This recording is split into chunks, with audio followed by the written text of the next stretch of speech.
Well, let's just move on to Mark Anderson here. Mark, you've been picking up some very interesting comment from, I have to say, that disgraceful man, Mr. Putin, who's challenging some of the views and values and indeed the morality that we're now seeing in the West.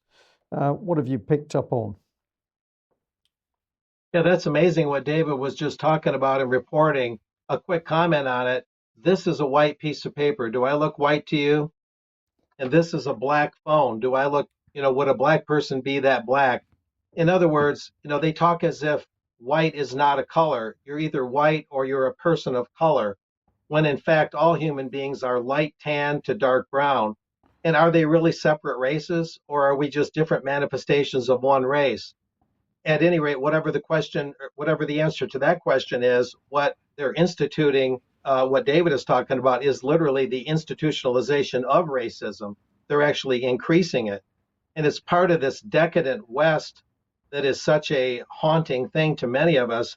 And now what you're showing here, one of my main items today, is the Russian Orthodox Bishop, Patriarch Kirill. He's 75 years old. And recently, there was the 24th World Russian People's Council that happened in latter October. And at that council, Patriarch Kirill, as it shows there, sees globalization as a threat to the family. And the quote that you're showing, globalization weakens deep spiritual connections between people and between God and man, Russian Patriarch Kirill said on Tuesday during the plenary session of the 24th World Russian People's Council. He, therefore, sees the globalizing world as a threat to families, as noted there on the screen. He went on to say, although globalization seems to unify the world, it ruptures deep relationships under the surface, as the head of the Russian Orthodox Church said, Mr. Kirill. He warned he's concerned that people are alienated from each other, which leads to the collapse of communities, families, and a pandemic of loneliness, again, under globalization and the cultural system, part of which David described that it's bringing to bear. His greatest worry is the secularizing side effect of globalization. Quote, it destroys centuries-old cultural foundations and seeks to neutralize the traditional moral principles in societal life. In the process, religious institutions that attempt to adapt to the changing world or adapt to globalization may lose their identity, as there is no place for God there. And he went on to say, to deal with the challenges of globalization, there are two options, Kirill argued. The first, he says, is adapting and subordinating religion to the requirements of globalism. This path is followed by our colleagues in the West, he added, including those who call themselves Christians. He thinks Christian churches, that is, Kirill thinks Christian churches go along with the trends of globalization simply to avoid criticism. However, this path does not save the spiritual life of society from decline, but accelerates this process of decline. The other option, he added, is to keep traditions and religious values as they are. Quote, it requires an open witness to the truth, regardless of the pressure and negative reaction from external forces, including globalist ones, the Patriarch concluded. So some very interesting things that you wouldn't necessarily have heard on your evening news from the BBC or the CBC or NBC or any of them. And of course, it's worth noting that Alexander Dugin, described as a longtime Russian dissident, an anti-communist during the 1980s, he also spoke at this 24th World Russian People's Council. And he said many things. He said, for example, and this is just a short excerpt, it is very important that we are confronted with an idea. The West is an ideology. Liberalism, globalism, secularism, and posthumanism are ideologies. This is the realm of ideas, not the realm of matter, bodies, and technology. Above all, it is an absolute lie. It is the overturning of the true proportions of the mind, of ideas, of religious foundations. And so he too, like the Patriarch, criticized the decadent underbelly, secularism, atheism, globalism and all that, all the isms of the West.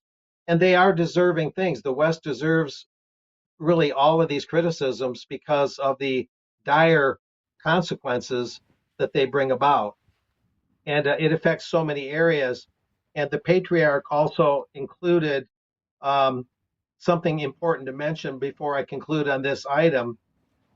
We include measures to support the value level. For example, the recognition of the dignity of human life, and get this, the removal of abortions from compulsory medical insurance systems, and a ban on LGBT propaganda and destructive content like that.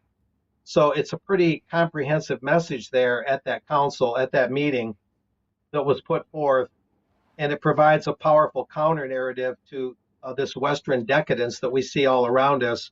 And I mainly wanted to get it out there because it's very difficult to find anywhere in the mainstream news. So it's important to get that full picture out there.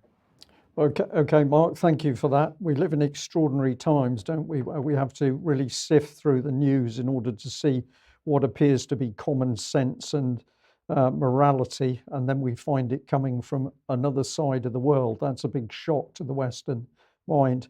Now, you also picked up on the fact that it had been reported a little while ago that PayPal had apparently decided that if you weren't telling the party line, they were going to fine you. I remember seeing a little bit about this, but you've got a very interesting little video clip here where some American commentators are talking about what PayPal tried to do. Let's have a listen. You've noticed that PayPal's stock price tumbled earlier this week after the company sent out a proposed rule change that it later said was an error. Yet the head of the federal government's top consumer watchdog agency is looking closely at the company's recent moves, and Sharon Epperson joins us now with more. Hi, Sharon. Hi, Joe. An update to a PayPal policy that said users promoting misinformation could be subject to damages of $2,500 drew sharp criticism last weekend. Then a PayPal spokesperson said that notice, quote, went out in error and included incorrect information, adding, quote, PayPal is not fining people for misinformation. Still, the director of the Consumer Financial Protection Bureau is keeping a close eye on developments. I've never actually heard of a payment system thinking that they could fine someone for legal expression that their users are making. CFPB Director Rohit Chopra says banks have authority to make sure there's no fraud or illegal activity in transactions, but fintech companies having the power to decide who can say what and who will get fined as a result needs to be scrutinized.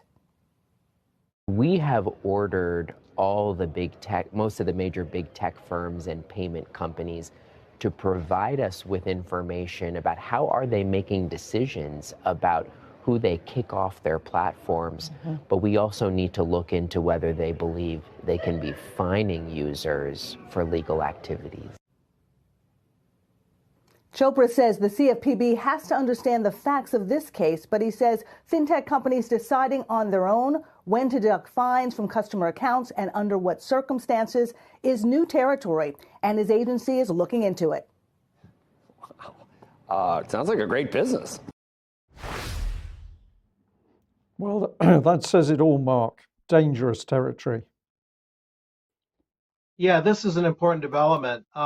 As we've talked about on this show, the private sector has taken on such unprecedented powers and functions in the US and beyond, basically taking over the First Amendment.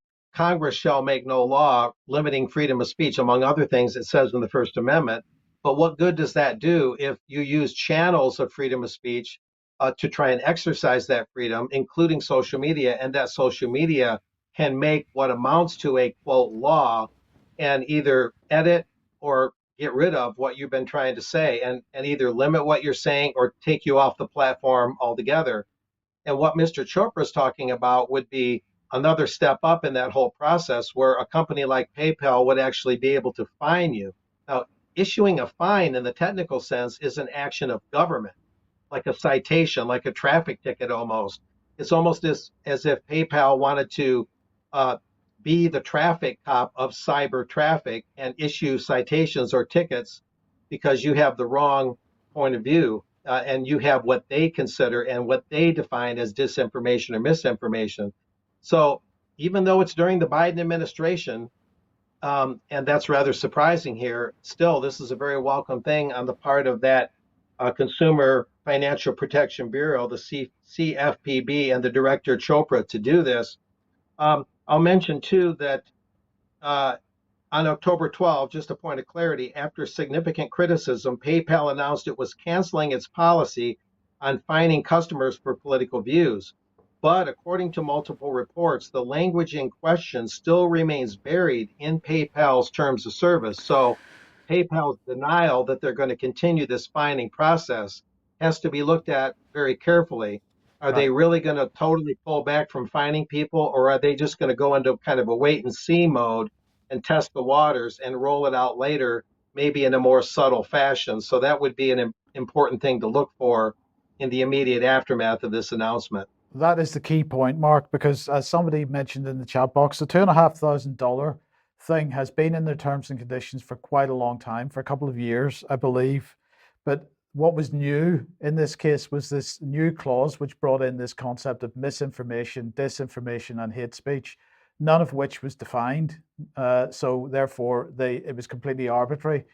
Now they've removed the misinformation, disinformation, hate speech clause out again because they get caught with their pants down. But they still have the term obscenity in there, and that was also not defined. And so it's still unclear exactly under what circumstances they would be issuing those fines in inverted commas. And we also have to remember that what they were proposing was $2,500 per infringement of their terms of service. So it wasn't limited to $2,500 at all, and it could potentially, if they just would take the money out of somebody's bank account potentially. So it's quite a significant thing that we've got to keep an eye on.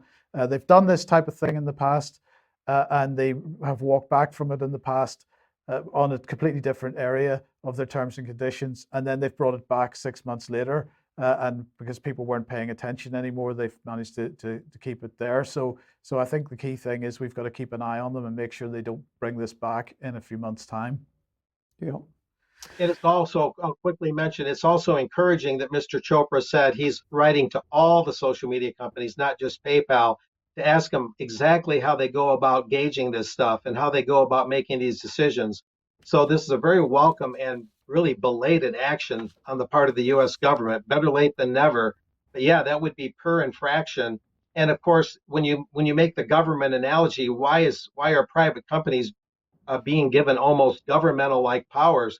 In a government, if you're fined or given some sort of penalty, you can appeal it in a court. But through these companies, what appeal process do you really have that you would consider even worthy of calling an appeal process? So this privatization of the protection of speech, hopefully this is the beginning of the end of that. Yep. Okay. Okay, David. Yeah, moving on. We talked before about the targeting of Christianity, and there's a reason why that is the case, and we'll come to that in a little while. We've got some more examples. These are all courtesy of the Metropolitan Police Service. So here we've got the Mail Online. Met Police apologises to Christian preacher and pays £10,000 in damages after she was wrongly arrested twice at Speaker's Corner. She complained to officers about threats by Islamic protesters, and they arrested her. They've had to pay her £10,000 in damages, and she claims she was unlawfully imprisoned and wrongfully arrested. The Mail continues. Hatun Tash was twice arrested at Speaker's Corner. She often visits the park to debate and critique Islam and the Quran, or the holy book, the Quran, the Mail writes, which would spark backlash from the community. Instead of offering her support, the Times reported Ms. Tash was arrested both times she approached police officers and accused of breaching the peace or committing a similar public order offence. The evangelist brought legal action against Scotland Yard after she was held in custody for 24 hours before being released without charge because she'd done nothing apart from being the victim of a crime. We've got here who is Hatun Tash. I'll not go into this in detail, but she's a former Muslim from Turkey. She's a regular at Speaker's Corner, and she's extremely courageous. We see just how courageous here in the next slide. She was attacked and stabbed. The woman with blood on her face, the police didn't arrest her that time, but that's the person they've been arresting. She was stabbed by an Islamic protester who didn't like what she was saying. This is not the only case. We've got another one. We've got the Telegraph reporting here, vindicated Christian preachers to sue Met after hate speech case thrown out. Hazel Lewis has cleared the name after 18-month legal battle. So this takes huge chunks out of people's lives, in which she was accused of using threatening language. She's to sue the police after being dragged through the courts, despite officers acknowledging that the accuser had goaded her and she refused to take the bait. Hazel Lewis, 49, was arrested while preaching after passers-by falsely claimed she'd called for gays and non-believers to be stabbed. She said the police were determined to prosecute me no matter what. She said the members of the public wanted to silence me and twist what I was saying. The police seemed determined to prosecute me. Christian Concern are sticking up for her, and they are writing here about the case. The case was eventually, the accusation was she was using homophobic and racist language. I suspect neither was true. Even looking at her, you've got to think that doesn't make an awful lot of sense, because she's of African or West Indian origin herself. And when it finally came to court after the 18 months, the judge threw it out as there was no case to answer, which does beg the question, what on earth the police thought they were doing. Hazel commented, it's taken nearly 18 months. I'm delighted the judge has seen through the lies and has vindicated me. When the police arrived, despite me telling them that the allegations were false, they still arrested me without any evidence other than from members of the public who wanted to silence me and twist what I was saying. Despite this experience, I'm determined to keep preaching. Since the pandemic began, I've seen more and more Christians taken to the streets of London to preach. And it's not the only one. Here we've got a third. We've previously covered this, but just to recap on it. The Met Police pay out again after a Southgate preacher was wrongfully arrested. The footage of this man, whose name I won't attempt, pleading with the police not to take my Bible away, has been viewed online 3 million times. In a video posted online, he was seen telling police Jesus is away. An officer who arrested him for breach of the peace can be heard replying, I appreciate that, but no one wants to listen to that. They want you to go away. So when he tries to keep hold of his Bible, an officer says, you should have thought of that before being racist. So again, this black man is accused of being racist by the Met Police. Seems to be a bit of a pattern here. And we've reported on this in Bristol, different police area, but still in England. Police versus Christians, can Dia Moodley preach? So that's online, and that's an interview with Dia Moodley about his experience trying to find the freedom to speak in public about his faith in Britain. It's being criminalised, and the police are his opponents.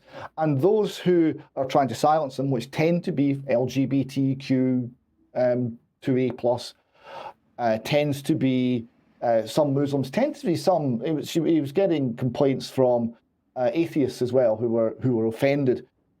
All of this seems to be enough. If there's a complaint, the police seem to shut down Christianity. This shows there's a culture which is hostile towards Christianity inbuilt now within the police. Now, the reason for that is the whole cultural Marxist world is itself a religion, and it's a religion that has explicitly sought from the outset to replace Christianity. The reason they go after it is they see that as a threat, and they see it as something that they need to replace in order to bring about the world that they want to create. And that world is one of their version of utopia. More on that perhaps in extra time. Okay, David, thank you for that. Well, by an amazing coincidence, I picked up on one particular email today, a concerned parent in Cornwall. They said to me, do you realise that this is being pushed at school children in Cornwall? It's the school's transgender guidance. But the real sting is who has produced this. The Intercom Trust, Devon and Cornwall Police, and Cornwall Council. So we've now got the police embedded in education. These are the editors that are shown from the particular document. We've got a Steve Cannon from the Grassroots Community Advocate, a grassroots community advocate, lesbian, gay, bisexual and trans communities, also connected to the Intercom Trust. Toby Best, Devon and Cornwall Police, diversity officer, and published by the Intercom Trust, Devon and Cornwall Police. So documentation which is going into schools. This is the forward. Thank you to all of the young people that identify as trans or as gender non-conforming, their parents, carers and guardians that contributed to the initial creation and inspired this revised edition. And then it goes on to talk, of course, about Cornwall Council, the Intercom Trust, and Devon and Cornwall Police. So if you objected to this, what do you think might happen if you made a fuss? Do you think that perhaps the police would be on your doorstep? I think highly likely. Let's have a look at the photographs of the people who signed this document. They were upfront enough to put themselves. So we've got Trevor Doughty, Corporate Director, Education, Health and Social Care, Cornwall Council. Dr. Michael Halls, Executive Director, the Intercom Trust, lesbian, gay, bisexual and trans community resource in the Southwest. And Assistant Chief Constable Sharon Taylor, Devon and Cornwall Police. So just before I show one more slide on this, David, just to come back to you. So now the police are fully embedded in creation of the policy in the first place. So as I say, you protest what this is trying to do with the minds of young children in particular. And of course, the police are going to be hostile from the start because they have been involved in creating the document that you dislike. It's in our faces what's happening here, which is a dictatorship. Yes, and it's a dictatorship that's very proud of itself because we have here Devon and Cornwall Police honoured the professionalism and commitment of police officers, staff and volunteers from the Cornwall policing area. PC Toby Best received a Chief Superintendent's commendation for his contribution to producing a pioneering document, the Cornwall School's Transgender Guidance, in cooperation with Intercom Trust, Devon and Cornwall Police, Cornwall Council and head teachers. So you got an award for that. You got patted on the head. Good boy. Yeah. Well, I'll just pop this one on screen if people want to go and have a look at the Intercom Trust at least. Mike, you'll be happy because it's professional, it's accountable, and it's transparent. Is it independent? Well, I didn't see the independent word, but it's certainly not independent of the police. But we better leave that segment there. What are these people after? They're after the minds of our children.